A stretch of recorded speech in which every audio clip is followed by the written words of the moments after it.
আসসালামু আলাইকুম। আরেকটি রেকর্ডিং ভিডিওতে স্বাগতম সবাইকে। এই ভিডিওতে আমরা কথা বলব শ্বসনতন্ত্র থেকে আসা বিগত বছরের কিছু প্রশ্ন নিয়ে। চলো চলে যাই। প্রথম প্রশ্ন, একজন সুস্থ পূর্ণবয়স্ক মানুষ বিশ্রামরত অবস্থায় মিনিটে কতবার শ্বাসক্রিয়া সম্পাদন করে, অর্থাৎ রেসপিরেটরি রেট, শ্বসন হার, ঠিক আছে? সেটা হচ্ছে 14 থেকে 15 বার। কতবার? 14 থেকে 15 বার। বা তোমাদের বইয়ে দেখবে 14 থেকে 18 আছে, ওটা দেখাইতে পারো। যেহেতু 14 থেকে 15 আছে ক্লোজেস্ট, আমরা এটা দেখাইলাম। ঠিক আছে? আর 40 বার হচ্ছে বাচ্চাদের থাকে। 40 বার বাচ্চাদের ক্ষেত্রে হয়। বাচ্চাদের শ্বাস-প্রশ্বাস একটু বেশি হয়। টিস্যু কোষে অক্সিজেনের যোগান চাহিদার তুলনায় কম হলে আমরা কি বলি? কম মানে হচ্ছে হাইপো।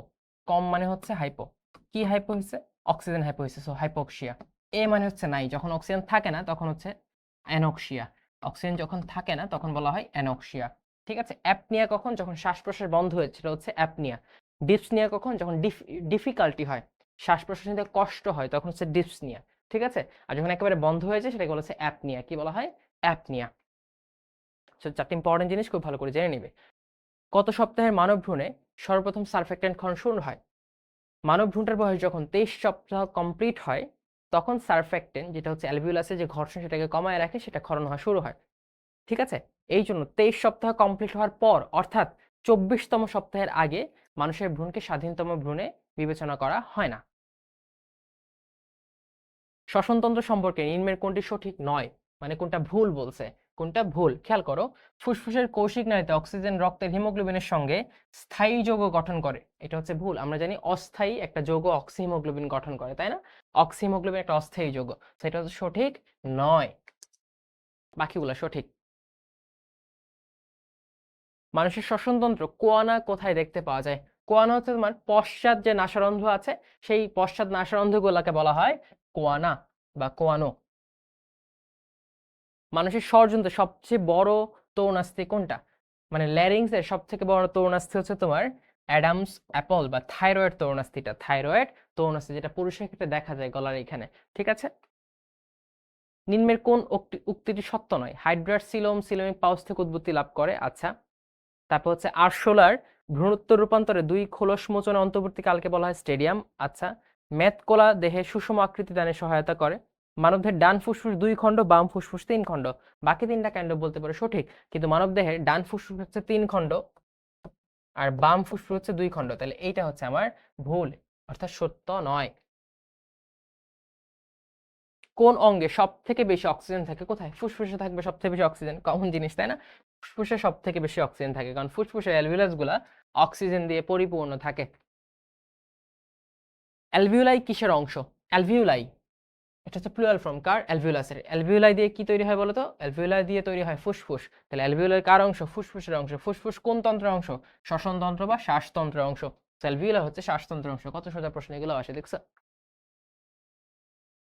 মানুষের শ্বসনতন্ত্রে কোন অংশে অক্সিজেন এবং কার্বন ডাই অক্সাইডের বিনিময় হয়? কোথায়? এই যে অ্যালভিওলাস থেকে, অ্যালভিওলাসের আশেপাশে কৌশিক জালিকা থাকে।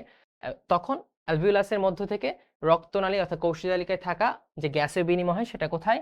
সেটা হচ্ছে অ্যালভিওলাসে হয়।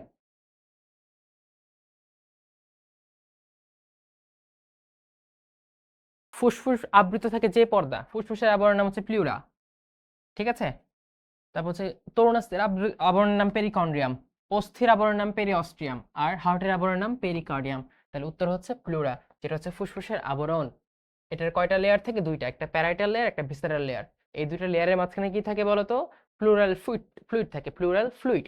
এই প্লুরাল ফ্লুইডটা কি করে? ফুসফুস যাতে সংকোচন এবং প্রসারণ without any kind of friction বা ঘর্ষণ ছাড়া হইতে পারে, সেটাকে হেল্প করে।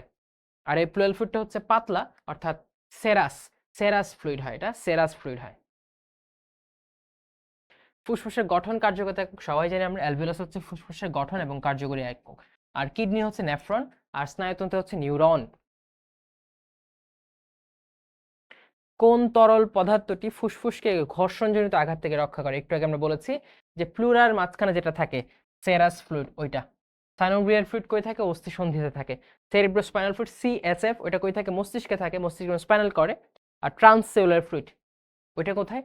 একটা সেল থেকে আরেকটা সেলে যে চলাচল করতে পারে, ওগুলোকে বলা হয় ট্রান্সসেলুলার ফ্লুইড।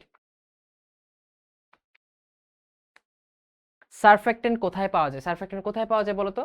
ওই যে অ্যালভিওলাসে সারফ্যাক্টেন্ট ক্ষরিত হয়, যাতে অ্যালভিওলাস সংকোচন প্রসারণ ঠিকঠাক মতো হতে পারে without any kind of friction.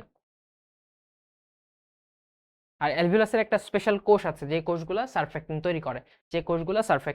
তৈরি করে।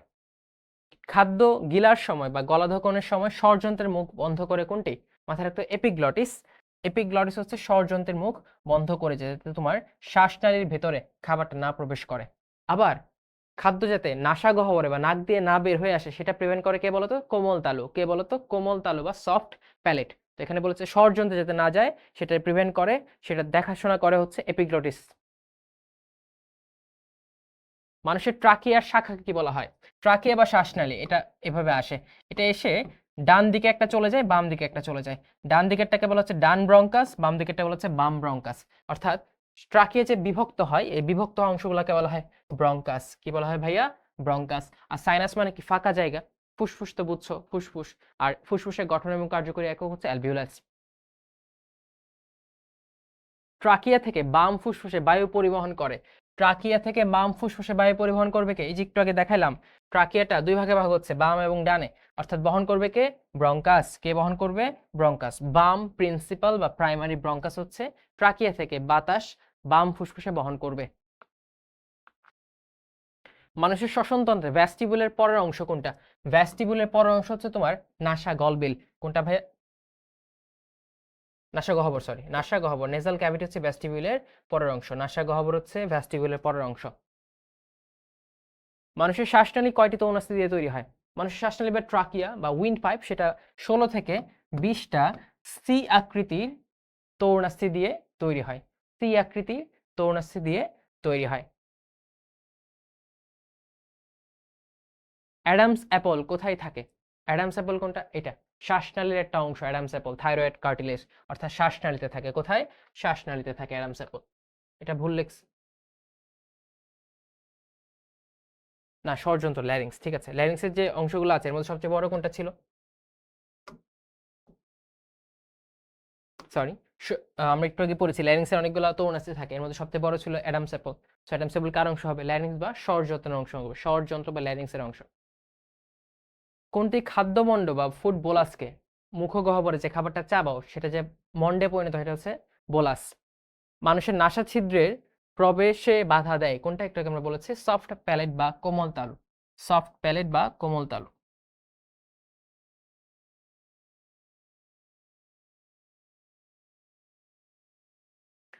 নিচের কোনটি খাদ্য গিলে ফেলার সময় ষড়যন্ত্র এর ছিদ্র বন্ধ করে? কোনটা? ওই যে এপিগ্লটিস। আর বইয়ে এপিগ্লটিসের বাংলা দেওয়া আছে আলজিহবা, তাহলে এইটা ঠিক আছে। যদিও এপিগ্লটিসের বাংলা আলজিহবা না, আলজিহবার ইংলিশটা আলাদা, ইউভিউলা বলা হয়। বাট কি আর করার, বইয়ে দেওয়া আমরা দিব। নিচের কোনটি মানবদেহের শ্বসনতন্ত্রের বায়ু পরিবহন অঞ্চল নয়? অনেকগুলো অঞ্চল আছে, একটা বায়ু পরিবহন অঞ্চল, ঠিক আছে, একটা তোমার গ্যাসীয় আদান প্রদান করার অঞ্চল, ঠিক আছে, আর একটা কি বলতো, একটা হচ্ছে বায়ু গ্রহণ এবং ত্যাগ অঞ্চল। বায়ু পরিবহন অঞ্চল হচ্ছে ট্রাকিয়া আসে, ট্রাকিয়াটা তোমার ব্রঙ্কাসে পরিণত হয়। ব্রঙ্কাসগুলা কি? প্রাইমারি থেকে সেকেন্ডারি ব্রঙ্কাস, তারপর ব্রঙ্কিউল হয়, তারপর টার্মিনাল ব্রঙ্কিউল হয়। ঠিক আছে, সো ট্রাকিয়া থেকে টার্মিনাল বা প্রান্তীয় ব্রঙ্কিউল পর্যন্ত হচ্ছে বায়ু পরিবহন অঞ্চল। তাহলে শ্বাসনালী, ব্রঙ্কাস এবং প্রান্তীয় ব্রঙ্কিউল, এই তিনটা কি? বায়ু পরিবহন অঞ্চল। আর অ্যালভিউলার নালী, এখানে কি হয়? গ্যাসীয় আদান প্রদান হয়। এটা হচ্ছে শ্বসন অঞ্চল। কি অঞ্চল? শ্বসন অঞ্চল। তাহলে 9 কোনটা? অ্যালভিউলার নালী বা অ্যালভিউলার ডাক্ট, এটা বায়ু পরিবহন অঞ্চল নয়, কিন্তু শ্বাসনালী, ব্রঙ্কাস, প্রান্তীয় ব্রঙ্কিউল এগুলা কি? শ্বসনতন্ত্রের বায়ু পরিবহন অঞ্চল। শ্বসনতন্ত্রের কোন অংশে গ্যাসীয় বিনিময় হয়? কোথায়? অ্যালভিউলাসে। আমরা বারবার পড়েছি অ্যালভিউলাসে গ্যাসীয় বিনিময় হয়। সোজা প্রশ্ন। প্রশ্বাস বায়ুতে কার্বন ডাই অক্সাইডের পরিমাণ কত? দেখো, প্রশ্বাস বায়ু মানে কি? বাহিরের যে বাতাসটা সেটা যে নিচ্ছ, এটা প্রশ্বাস বায়ু, তাই না? এবং ওটাতে কার্বন ডাই অক্সাইডের ঘনমাত্রা কত থাকে? 0.04 বা 0.035 দেওয়া আছে, কিন্তু একটা অপশনে কিন্তু মিলছে না। সো এটা কাইন্ড অফ ব্ল্যাঙ্ক, মেডিকেলে যদি আসছে, বাট এর সঠিক উত্তর হচ্ছে 0.04%। মানুষের শ্বসনে শতকরা কত ভাগ অক্সিজেন প্লাজমায় ভৌত দ্রবণ রূপে, অর্থাৎ প্লাজমায় যে পানি আছে, পানির সাথে মিশে অক্সিজেন স্থানান্তরিত হয় কত পার্সেন্ট? মাথায় রাখতে হবে 2%। আর বাকি 98% হচ্ছে অক্সিজেনের সাথে হিমোগ্লোবিন, যে অস্থায়ী যৌগটা তৈরি হয় অক্সিহিমোগ্লোবিন, সেটার রূপে স্থানান্তরিত পরিবাহিত হয়। বাতাসে কার্বন ডাই অক্সাইডের ঘনত্ব কত শতাংশ বৃদ্ধি পেলে শ্বসন হার দ্বিগুণ হয়? 0.25% বৃদ্ধি পেলেই তোমার শ্বসন হার দ্বিগুণ হয়। মাথায় রাখতে হবে কার্বন ডাই অক্সাইড হচ্ছে একটা শক্তিশালী উদ্দীপক শ্বসন হারের জন্য। রক্তে কার্বন ডাইঅক্সাইডের পরিবহনের মাধ্যম 9 কোনটি? খেয়াল করো 9 কোনটি? রক্ত কার্বন ডাইঅক্সাইড পরিবহন করে কার্বনিক অ্যাসিড রূপে। কার্বনিক অ্যাসিডটা ভেঙে যায়, ভেঙে তৈরি করে বাইকার্বনেট, তাহলে বাইকার্বনেট রূপে। কার্বন ডাইঅক্সাইড অ্যামিন এবং হিমোগ্লোবিনের সাথে কার্বামিনো প্রোটিন, কার্বামিনো হিমোগ্লোবিন তৈরি করে, কিন্তু কার্বন মনোক্সাইড হিসেবে কখনোই এটা পরিবাহিত হয় না। তাহলে 9 কোনটা? Carbon monoxide. অ্যালভিওলাস থেকে অক্সিজেন রক্তে কিভাবে প্রবেশ করে? কিভাবে? ব্যাপন প্রক্রিয়ায়। ব্যাপনের ইংলিশ কি? ডিফিউশন প্রক্রিয়া। কারণ অ্যালভিওলাসে কি থাকে? অক্সিজেনের ঘনমাত্রা বেশি থাকে, তাই না? আর রক্তনালীতে কি থাকে? অক্সিজেনের ঘনমাত্রা কম থাকে। সো বেশি ঘনমাত্রা থেকে কম ঘনমাত্রার দিকে যায়, এটা কি? ব্যাপন প্রক্রিয়া। ঠিক কার্বন ডাইঅক্সাইড রক্তনালী থেকে বেশি, অ্যালভিওলাসে থেকে কম, তখন ব্যাপন প্রক্রিয়ায় কার্বন ডাইঅক্সাইড রক্তনালী থেকে অ্যালভিওলাসে চলে আসে। এখানে রক্তনালীটা হচ্ছে কৌশিক জালিকা, যেটা অ্যালভিওলাসের চারপাশে ঘিরে থাকে। ফুসফুসের ক্যান্সারের জন্য দায়ী কোনটা? একটা রেডিওঅ্যাক্টিভ সাবস্টেন্স রেডন, এটা হচ্ছে ফুসফুস ক্যান্সারের জন্য দায়ী, রেডন। আর কার্বন মনোক্সাইড হচ্ছে নীরব ঘাতক, নীরব ঘাতক, যেটা হিমোগ্লোবিনকে সম্পূর্ণভাবে নিষ্ক্রিয় করে দেয়।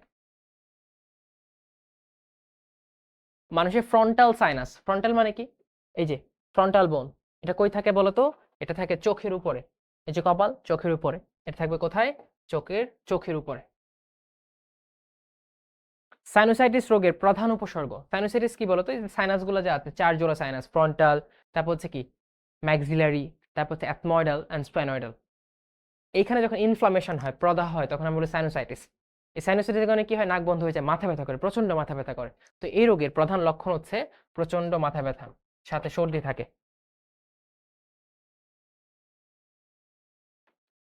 কোনটি প্যারানেজাল সাইনাস না? প্যারানেজাল মানে কি? নাকের আশেপাশে যে সাইনাসগুলো থাকে, এটা হচ্ছে প্যারানেজাল সাইনাস। 4 জোড়া প্যারানেজাল সাইনাস থাকে, প্রত্যেক পাশে 4টা করে। ফ্রন্টাল, তারপর হচ্ছে তোমার অ্যাথময়েডাল চোখের পেছনে, স্প্যানয়েডাল এবং হচ্ছে ম্যাক্সিলারি। খেয়াল করো এখানে কোনটা বলি নাই? অক্সিপিটাল বলি না। অক্সিপিটাল থাকে মাথার পেছনে, এখানে সাইনাস থাকে না, ঠিক আছে? সো অক্সিপিটাল সাইনাস বলতে কোনো প্যারানেজাল সাইনাস মানুষের বডিতে নাই। এই ছিল শ্বসনতন্ত্র থেকে কিছু অবজেক্টিভ, যেগুলো মনে হচ্ছে আলোচনা করেছে। বাট মাথায় রাখবা, আলোচনা শেষ নাই, অবজেক্টিভ প্র্যাকটিসের শেষ নাই। বাট কোনগুলো পড়বা? অবশ্যই তোমরা বই পড়ার পর কোশ্চেন ব্যাংকটা ভালো করে সলভ করবা। কোশ্চেন ব্যাংকটা অসাধারণ করে সবকিছু দিয়েছি। তারপর এক্সারসাইজ বুক থেকে সলভ করবা।